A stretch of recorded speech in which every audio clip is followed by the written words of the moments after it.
नमस्कार दोस्तों और स्वागत है आप सभी का करंट अफेयर अपडेटेड के यूट्यूब चैनल पर, जहां पर आज हम डिस्कस करने वाले हैं 14 अप्रैल 2021 के इंपॉर्टेंट इवेंट्स के बारे में। चलिए लेक्चर की शुरुआत करते हैं और सबसे पहले देख लेते हैं कि आज हमें कौन कौन से इंपॉर्टेंट टॉपिक्स को कवर करना है। आज जो पहला इंपॉर्टेंट टॉपिक हम कवर करेंगे वो होने वाला है एक्सरसाइज शंतीर ओरगो सेना के बारे में। इसके बाद हम डिस्कस करेंगे चीफ इलेक्शन कमिश्नर के बारे में। फिर हम डिस्कस करेंगे दानुबे स्टर्जिन के बारे में और आज का लास्ट आर्टिकल हमारा होगा डीक्रिमिनलाइज बैगिंग के बारे में। चलिए शुरुआत करते हैं पहले आर्टिकल के साथ, जो कि है एक्सरसाइज शंतीर ओरगो सेना के बारे में। क्या कंटेस्ट है? देखिए, पिछले 10 दिनों से इस एक्सरसाइज को कंडक्ट कराया जा रहा था।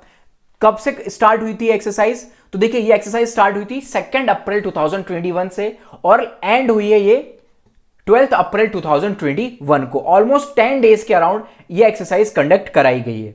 ये किस टाइप की एक्सरसाइज है? तो ये मिलिट्री एक्सरसाइज है, ओके। और इसमें बहुत सारी कंट्रीज पार्टिसिपेट करती हैं। कौन कौन सी कंट्रीज इसमें पार्टिसिपेट करती हैं अभी थोड़ी देर में हम इसे डिस्कस करेंगे, ठीक है। इसके बाद ये एक्सरसाइज कहां पर कंडक्ट कराई गई है? तो देखिए, ये एक्सरसाइज जो है बांग्लादेश में कंडक्ट कराई गई है।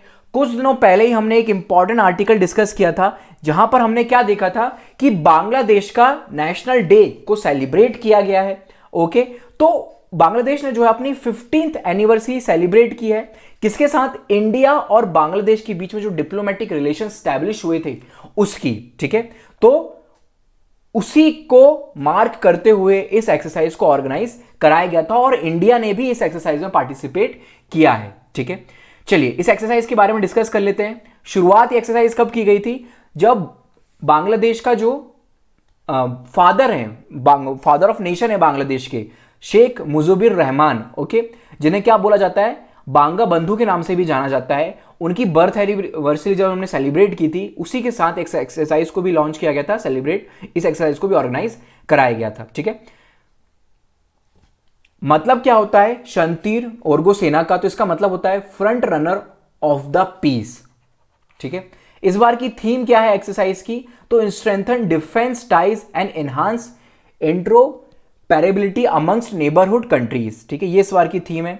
इस एक्सरसाइज को जो है यूएन की तरफ से मैंडेट किया गया है कि इस एक्सरसाइज को कराना कंपलसरी है। और काउंटर टेररिज्म एक्सरसाइज मेनली जो मेन मकसद इस एक्सरसाइज का वो यही है, काउंटर टेररिज्म एक्सरसाइज का। कौन कौन सी कंट्रीज ने इस एक्सरसाइज में पार्टिसिपेट किया है? तो इंडिया, बांग्लादेश, भूटान, श्रीलंका। इसके साथ साथ कुछ ऑब्जर्वर स्टेट भी रहे हैं, जैसे कि USA, UK, Russia, Turkey, Saudi Arabia, Kuwait and Singapore. In countries ने इसमें पार्टिसिपेट किया है। यहां पर एक लिस्ट है जो कि बांग्लादेश की एक्सरसाइज के बारे में है, उतनी इंपॉर्टेंट नहीं है, ठीक है। तो चाहे तो आप इसको स्किप कर सकते हैं, पढ़ना चाहें तो एक बार आप स्लाइड को रीड कर लीजिएगा। चलिए आगे बढ़ते हैं। इसके बाद डिस्कस करते हैं हमारा अगला इंपॉर्टेंट आर्टिकल, जो कि रिलेटेड है चीफ इलेक्शन कमिश्नर से। क्या कंटेस्ट है? रिसेंटली एक नए चीफ इलेक्शन कमिश्नर को अपॉइंट किया गया है। क्या नाम है इनका? तो इनका नाम है सुशील चंद्रा। सुशील चंद्रा जो है इससे पहले इलेक्शन कमिश्नर हुआ करते थे। रिसेंटली जो हमारे ओल्ड या फिर रिटायर्ड चीफ इलेक्शन कमिश्नर है सुनील अरोरा, उनका रिटायरमेंट हो गया है, तो उन्हीं को रिप्लेस करेंगे सुशील चंद्रा जी, ठीक है। चलिए अब इलेक्शन कमीशन के बारे में जान लेते हैं। सबसे पहला इंपॉर्टेंट पॉइंट, इलेक्शन कमीशन जो है वो क्या है? एक कॉन्स्टिट्यूशनल अथॉरिटी है। हमारे कॉन्स्टिट्यूशन में आर्टिकल मेंशन है इलेक्शन कमीशनर से रिलेटेड, ठीक है। मेन मकसद क्या है इसका? तो देखिए, ये क्या कराती है, जो यूनियन गवर्नमेंट है और जो स्टेट गवर्नमेंट्स होती हैं उनके इलेक्शंस को कंडक्ट कराती है। यानी कि लोकसभा और स्टेट लेजिस्लेटिव असेंबली के जो इलेक्शंस होते हैं उसको कंडक्ट कराने का काम किसका होता है? इलेक्शन कमीशन का ही होता है। कब इसको स्टैब्लिश किया गया था? तो हमारा जो कॉन्स्टिट्यूशन बना तो 25 जनवरी 1950 को ही इलेक्शन कमीशन को स्टैब्लिश किया गया था। कौन कौन सी बॉडीज के इलेक्शन कंडक्ट कराती है? तो देखिए, लोकसभा, राज्यसभा, उसके साथ साथ state legislative assembly, offices of president and vice president, in bodies के इलेक्शन को कंडक्ट कराने की रिस्पॉन्सिबिलिटी किसकी है? इलेक्शन कमीशन की है। ऑलराइट।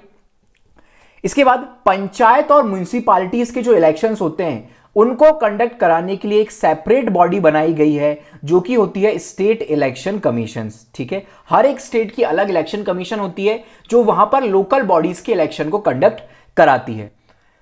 इसके बाद कुछ इंपॉर्टेंट कॉन्स्टिट्यूशनल प्रोविजंस हैं इलेक्शन कमीशन से रिलेटेड, एक बार उन्हें देख लेते हैं। सबसे पहले तो कौन से पार्ट में इलेक्शन कमीशन मेंशन है, तो यह है पार्ट 15 में।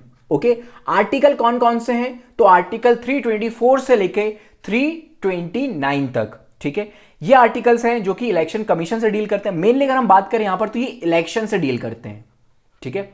इलेक्शन कमीशन के बारे में कौन से आर्टिकल में मेंशन है, तो आर्टिकल नंबर 324, इसमें स्पेसिफिकली बोला गया है जो डायरेक्शन होंगे, कंट्रोल ऑफ इलेक्शन वगैरह होगा, उसकी पावर जो है वो किसके पास होगी, वो इलेक्शन कमीशन के पास होगी, ठीक है। बाकी के आर्टिकल आप यहां पर देख सकते हैं, ठीक है, सारे आर्टिकल्स पढ़ना इंपॉर्टेंट नहीं है।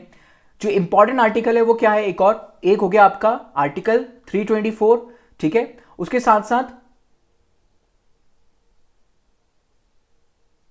बस, ठीक है। बाकी एक बार नजर मार लीजिएगा इन आर्टिकल्स पर, क्या बातें बोली गई हैं इन आर्टिकल्स में, बस, ठीक है। चलिए आगे बढ़ते हैं। इसके बाद इलेक्शन कमीशन ऑफ इंडिया का स्ट्रक्चर देख लेते हैं। देखिए 1989 से पहले क्या हुआ करता था, इलेक्शन कमीशन जो है वो सिंगल मेंबर्ड बॉडी हुआ करती थी, यानी कि एक चीफ इलेक्शन कमिश्नर हुआ करता था, वही सारे फंक्शंस को देखता था, ठीक है। लेकिन फिर क्या हुआ, 1989 के बाद इसे मल्टी मेंबर्ड बॉडी बना दिया गया। एक चीफ इलेक्शन कमिश्नर रहेगा, उसके अंडर में 2 इलेक्शन कमिश्नर रहेंगे, यानी कि टोटल 3 मेंबर्स होते हैं इलेक्शन कमीशन में। ऐसा इसलिए किया गया था क्योंकि एक एक्ट के थ्रू क्या कराया गया था, जो आपकी एज हुआ करती थी वोटिंग की, उसको डिक्रीज कर 21 से 18 लेकर आया गया था, ठीक है। इसके कारण क्या हुआ था, जो बर्डन इलेक्शन कमीशन के ऊपर वो ज्यादा बढ़ गया था। नए जो वोटर इलेक्शन कार्ड्स वगैरह होते हैं उनको इशू कराने की जिम्मेदारी ज्यादा आ गई थी इलेक्शन कमीशन के ऊपर, ठीक है, पॉपुलेशन इंक्रीज हो गई थी। इसके कारण ही मल्टी मेंबर्ड बॉडी बनानी पड़ी, ताकि जो बर्डन है एक व्यक्ति के ऊपर ज्यादा ना रहे। आप मुझे कमेंट बॉक्स में यह बताइएगा वो कौन सा अमेंडमेंट नंबर था जिससे ये जो एज है वोटिंग की उसे कम किया गया था। ओके, चलिए आगे बढ़ते हैं। इसके बाद फिर स्टेट के साथ कैसे ऑपरेट करता है चीफ इलेक्शन कमीशन, जो हमारे इलेक्शन कमीशन होता है इंडिया का। देखिए इलेक्शन कमीशन तो एक ही है, लेकिन स्टेट में क्या होता है, एक चीफ इलेक्टोरल ऑफिसर होता है जो कि एक आईएएस रैंक का ऑफिसर होता है, ठीक है। इसके साथ कोऑर्डिनेट करता है इलेक्शन कमीशन ऑफ इंडिया, अगर उन्हें स्टेट वाइज जो किसी स्टेट लेवल पर कोऑर्डिनेशन का काम करना है तब, ठीक है। फिर इसके बाद अपॉइंटमेंट एंड टेन्योर कैसा होता है कमीशन का, तो देखिए जितने भी इलेक्शन कमिश्नर्स होते हैं उनको अपॉइंटमेंट का काम कौन करता है, प्रेसिडेंट करता है, ठीक है।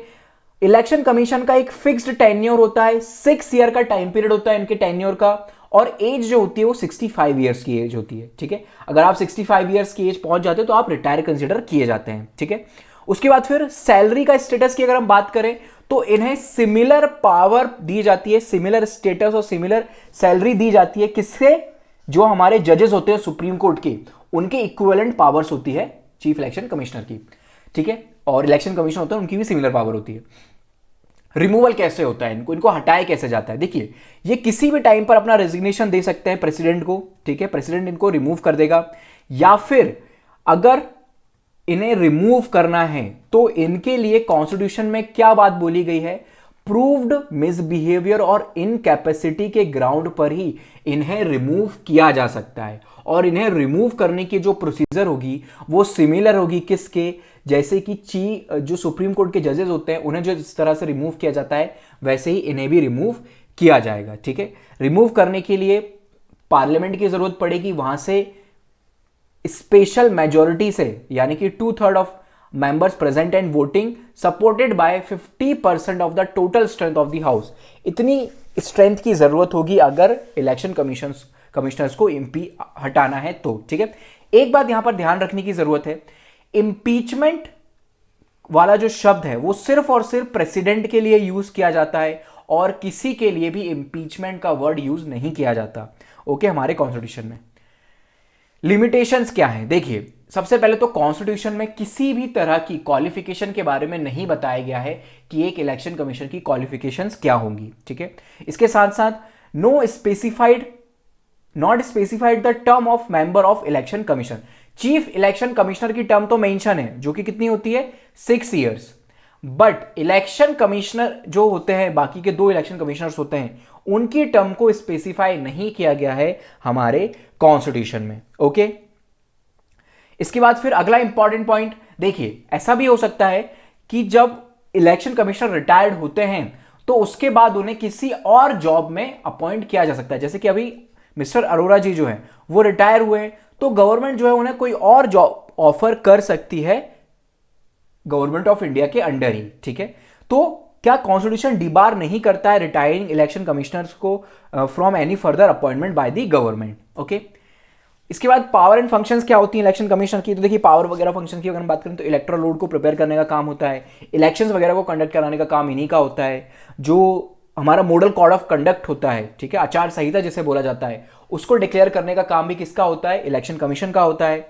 ठीक है, इसके साथ साथ जो पार्टीज के सिंबल होते हैं, फॉर एग्जांपल बीजेपी का लोटस है, कांग्रेस का जो एक हैंड है, ठीक है, ये जो सिंबल होता है इसको अलोकेट करने का काम भी किसका होता है, इलेक्शन कमीशन ऑफ इंडिया का होता है। इसके साथ साथ पार्टीज का जो स्टेटस होता है, कौन सी पार्टी जो है नेशनल पार्टी कहलाएगी या फिर कौन सी पार्टी जो स्टेट पॉलिटिक्स रीजनल पार्टीज वगैरह कहलाएंगी, ये सारा स्टेटस देने का काम भी किसका होता है, चीफ इलेक्शन, माफ कीजिएगा, इलेक्शन कमीशन ऑफ इंडिया का ही होता है। ठीक है, चलिए आगे बढ़ते हैं। इसके बाद इसके पास कुछ एडवाइजरी जुरिडिक्शन है और क्वासी जुडिशियल फंक्शन है। एडवाइजरी जुरिडिक्शन का क्या मतलब हुआ, अगर जो मेंबर ऑफ पार्लियामेंट है या फिर member of state legislative assemblies हैं, उनको अगर डिस्क्वालीफाई करने के लिए कोई भी मैटर जो है वो प्रेसिडेंट के पास जाता है, ऐसा पता चलता है कि इस व्यक्ति ने क्या किया था, करप्शन वगैरह किया था इलेक्शन प्रैक्टिसेस में, इससे डिस्क्वालीफाई करने की बात आती है, तो डिस्क्वालीफाई करने का काम कौन करेगा, तो जो हमारे मेंबर ऑफ पार्लियामेंट होंगे उन्हें प्रेसिडेंट डिस्क्वालीफाई करेगा और वहीं गवर्नर काम करेगा स्टेट में। लेकिन प्रेसिडेंट और गवर्नर को क्या करना होगा, पहले इलेक्शन कमीशन से कंसल्ट करना होगा और जो भी इलेक्शन कमीशन बोलेगा वो बाइंडिंग होगा प्रेसिडेंट के ऊपर और गवर्नर के ऊपर। ठीक है, वहीं अगर कोई केस वगैरह चल रहा है किसी एमपी या फिर एमएलए के अगेंस्ट कोर्ट में, तो कोर्ट भी क्या करेगा, इस मैटर को रिफर करेगा किसको, कमीशन को, और कमीशन से उनके ओपिनियन मांगेगा। ओके, तो ये है इसकी advisory jurisdiction election commission of India की। एक मिनट रुकिएगा गाइस।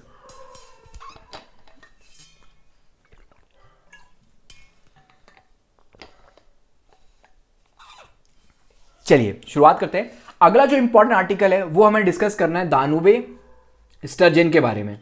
क्या है ये, तो ये देखिए इस टाइप की एक शिप होती है, ये भाई साहब जो इसको लेकर खड़े हुए हैं यही होती है हमारी दानुबे स्टर्जन। नाम से ही समझ में आ रहा है कहां पर ज्यादातर ये स्टर्जन, ये जो फिश है हमें देखने को मिलती है, तो ये फिश हमें देखने को मिलती है दानुबे रिवर में। ठीक है, दानुबे रिवर कहां पर है, तो दानुबे रिवर जो है वो यूरोप की सेकेंड लॉन्गेस्ट रिवर है। ठीक है, अगर आपसे लॉन्गेस्ट रिवर ऑफ यूरोप पूछ जाए तो वो होती है वोल्गा रिवर। ठीक है, जो कि कहां पर है, रशिया वाले पार्ट में है। वहीं दानुबे रिवर जो है वो सेकंड लार्जेस्ट रिवर है यूरोप की। ठीक है, कहां से ओरिजिनेट होती है, तो जो ब्लैक फॉरेस्ट माउंटेन्स हैं यूरोप के, वहां से ओरिजिनेट होती है जर्मनी से और ड्रेन करती है जाकर ब्लैक सी में दानुबे रिवर। ठीक है, ये हमारा मकसद नहीं है दानुबे रिवर के बारे में डिस्कस करना, हमारा मकसद जो है इस फिश के बारे में डिस्कस करना है। अभी रिसेंट कंटेस्ट क्या है, तो देखिए according to world wildlife fund, जो WWF इंपॉर्टेंट ऑर्गेनाइजेशन है, इसने क्या बोला है कि जो इलीगल सेल है इस फिश की वो इंक्रीज हो गई है। ठीक है, ज्यादा इंक्रीज हो गई है। ये जो फिश है it is one of the most endangered species in the world. ठीक है, कहां पर हमें देखने को मिलती है, तो जो बुल्गारिया, रोमानिया, सर्बिया, यूक्रेन वाला रीजन है, खास करके दानुबे रिवर के जो एडजेसेंट कंट्रीज हैं वहां पर यह फिश हमें देखने को मिलती है। ठीक है, इस फिश की अगर हम बात करें तो ये जो है डायनासोर्स के टाइम से एग्जिस्ट करती है अर्थ के ऊपर। ऑलमोस्ट 200 मिलियन ईयर्स ओल्ड ये स्पीशीज है। ओके, इनकी जो टोटल लेंथ होती है वो कितनी होती है, 8 मीटर इनकी लेंथ होती है और इतना लंबे टाइम तक ये एग्जिस्ट करती हैं, इसी कारण इन्हें लिविंग फॉसिल बोला जाता है। क्यों बोला जाता है लिविंग फॉसिल, क्योंकि इनके जो जेनेटिक है, जीन्स वगैरह हैं, उनमें बहुत ज्यादा चेंज हमें देखने को नहीं मिला है। जियोलॉजिकल जो टाइम्स है उसके साथ इनकी इन ऑर्गेनिजम्स में कोई भी चेंज नहीं हुआ है। ओके, इसी कारण इन्हें लिविंग फॉसिल बोला जाता है। इसके अलावा कुछ और अगर हम लिविंग फॉसिल की बात करें तो आपका एक हॉर्सशू क्रैब होता है, वो भी एक लिविंग फॉसिल है। ठीक है, जिंको ट्री, ये भी एक लिविंग फॉसिल है। ठीक है, ये अपनी इनके इन स्पीशीज के अंदर कोई बहुत ज़्यादा म्यूटेशन वगैरह नहीं हुआ है, चेंज वगैरह नहीं हुआ है, ठीक है। अब देखिए इतने लंबे समय से ये सर्वाइव कर रही हैं विदाउट एनी चेंज, तो ये बहुत ज़्यादा क्या होती हैं, थ्रेटन की स्टेज में आ जाती हैं अगर किसी भी तरह का इकोलॉजिकल चेंज वगैरह अगर हमें देखने को मिलता है तो। इसलिए इन्हें ग्रेट इंडिकेटर कंसीडर किया जाता है फॉर इकोलॉजिकल पैरामीटर। अगर इनके नंबर कम हो रहा है यानी कि क्या मान सकते हैं हम, क्लाइमेट चेंज की जो प्रोसेस है वो ज़्यादा तेजी के साथ हमें देखने को मिल रही है, ठीक है। इस फिश की 27 स्पीशीज जो है वो एग्जिस्ट करती हैं, मोस्टली ये ब्लैक सी में पाई जाती हैं। क्या थ्रेटन, कौन कौन से थ्रेट्स हैं इन स्पीशीज को, तो देखिए over exploitation, blocked migration routes, इसके साथ साथ degradation of habitat and pollution, ये रीजंस है जिनके कारण इनका नंबर कंटिन्यूसली डिक्रीज हो रहा है। प्रोटेक्शन स्टेटस की अगर हम बात करें तो IUCN की रेड लिस्ट में हम जैसा हम बोले क्रिटिकली एंडेंजर्ड की कैटेगरी में है, ठीक है। साइट की अपेंडिक्स 2 में इनको रखा गया है। चलिए आगे बढ़ते हैं। इसके बाद world wildlife fund for nature, इसको डिस्कस कर लेते हैं। ये वर्ल्ड की लीडिंग कंजर्वेशन ऑर्गेनाइजेशन है जो कि किसके लिए वर्क कर रही है, to conserve nature and diversity of life on earth, okay. कब स्टैब्लिश किया गया था इसको, तो 1961 में इसको स्टैब्लिश किया गया था। हेडक्वार्टर कहां पर है, तो ग्लैंड स्विट्जरलैंड में इसका हेडक्वार्टर सिचुएटेड है। इसके बाद फिर ब्लैक सी को डिस्कस कर लेते हैं। आप यहां पर इस मैप में ब्लैक सी को देख सकते हैं। सबसे पहले तो ये इनलैंड सी है, ओके, ओशन वगैरह से टच नहीं करता है, ये घिरा हुआ है चारों तरफ से किससे, कॉन्टिनेंट से, इसी कारण इसे इनलैंड सी कंसीडर किया जाता है। ये क्या करता है, मेडिटेरियन सी को कनेक्ट करने का काम करता है बॉस्फोरस स्ट्रेट से, ठीक है। वहीं सी ऑफ मरमरा से ये कनेक्ट होता है थ्रू डाल्डनीज स्ट्रेट, और वहीं एगन सी को ये कनेक्ट कर साउथ में इसके एगन सी है एंड सी ऑफ क्रिटे है, ओके। वहीं सी ऑफ एजोस के साथ भी ये कनेक्ट होता है थ्रू स्ट्रेट ऑफ कर्च से। आप मैप में इसको देख सकते हैं, ओके। इसके साथ साथ कौन कौन सी कंट्रीज हैं जो कि ब्लैक सी की बाउंड्री को कनेक्ट करती हैं, तो Romania, Bulgaria, Ukraine, Russia, Georgia, Turkey, ये वो कंट्रीज हैं जो कि क्या करती हैं, बाउंड्रीज टच करती हैं ब्लैक सी की। आप यहां पर देख सकते हैं, ठीक है। यहां पर है बुल्गारिया, रोमानिया, ये यूक्रेन, रशिया एंड जॉर्जिया, ठीक है, और यहां पर टर्की, ये कुछ कंट्रीज हैं जो कि इसकी बाउंड्री को टच करते हैं। चलिए आगे बढ़ते हैं। इसके बाद हम डिस्कस कर लेते हैं हमारा आज का लास्ट आर्टिकल जो कि रिलेटेड है बैगिंग से। और बैगिंग में क्या करना है, हमें बैगिंग को डीक्रिमिनलाइज करना है, ठीक है। अभी रिसेंटली सुप्रीम कोर्ट ने सेंट्रल गवर्नमेंट को बोला है, उसके साथ साथ 4 स्टेट्स को भी बोला है कि बैगिंग को डीक्रिमिनलाइज किया जाना चाहिए, ठीक है। कौन कौन से स्टेट हैं, तो Maharashtra, Gujarat, Punjab and Haryana, in state को स्पेसिफिकली बोला गया है कि आप एक प्ली के ऊपर रिस्पॉन्ड करें।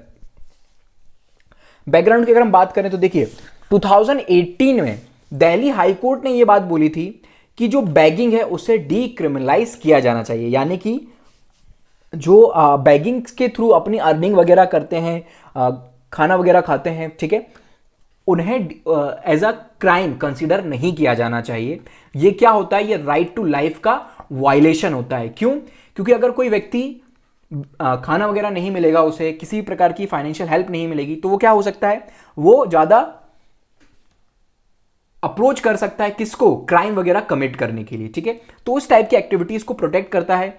बैगिंग वगैरह से क्या होता है, कोई व्यक्ति जो है वो भूखा नहीं मरता है, ऑलराइट, किसी ना किसी तरह से उसको खाना तो मिल ही जाता है। इसी कारण बैगिंग को क्या किया गया था, ऐसा कंसिडर किया गया था कि हमारे कॉन्स्टिट्यूशनल राइट को वायलेट करता है, इसको डीक्रिमिनलाइज करने की जरूरत है, ओके। चलिए बाकी सारी बेसिक बातें हैं। इसके बाद अगला कोरोना वायरस का क्या अपडेट है, तो देखिए इंडिया में एट प्रेजेंट लास्ट अगर हम 24 आवर्स की बात करें तो 1,61,000 के अराउंड न्यू केसेस देखने को मिले हैं कोरोना के, ठीक है। इसी के साथ साथ 879 लोगों की डेथ भी हुई है इस वायरस के कारण, ओके। तो प्लीज़ आप अपने घर में रहें, बाहर बहुत ज़्यादा ज़रूरी हो तो ही घर से बाहर निकलें, मास्क वगैरह का यूज़ करें, ऑलराइट। ध्यान रखें, अपनी फैमिली का ध्यान रखें, घर में कोई अगर बड़ा बुजुर्ग है तो उसका भी ध्यान रखें, बच्चों वगैरह का ध्यान रखें। All the best, thank you so much, have a good day.